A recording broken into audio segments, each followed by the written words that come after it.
ஏழை எளிய மாணவர்களின் மருத்துவ கனவை நனவாக்கியது அதிமுக தலைமையிலான அரசு என தருமபுரி தொகுதி அதிமுக வேட்பாளர் அசோகன் தெரிவித்தார்.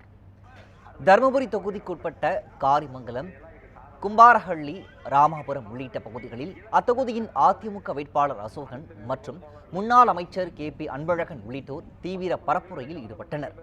அப்போது பேசிய அசோகன், நீட் தேர்வு ரத்து செய்யப்படும் என்று உறுதியளித்து ஆட்சிக்கு வந்த திமுக ஆட்சிக்கு வந்ததும் இதுவரை எந்த நடவடிக்கையும் எடுக்கவில்லை என குற்றம் சாட்டினார்.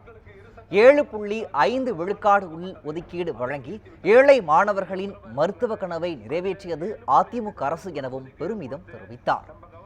தேர்தலில் வெற்றி பெற்றால் இளைஞர்களுக்கு வேலைவாய்ப்பை உருவாக்க பாடுபடுவேன் என்றார். ஸ்கூல்ல படிக்கிற கவர்மெண்ட் ஸ்கூல்ல படிக்கிற பசங்களுக்கு இந்த நீட் எக்ஸாம் ஒரு தொந்தரவா இருக்கிறதுனால அதுல 7.5% உள் ஒதுக்கீடு கொடுத்து நம்ம கவர்மெண்ட் ஸ்கூல்ல படிக்கிற பசங்களும் என்ன மாதிரி ஒரு டாக்டர் ஆகலாம் அப்படின்னு ஒரு இதை கொண்டு வந்தவர்.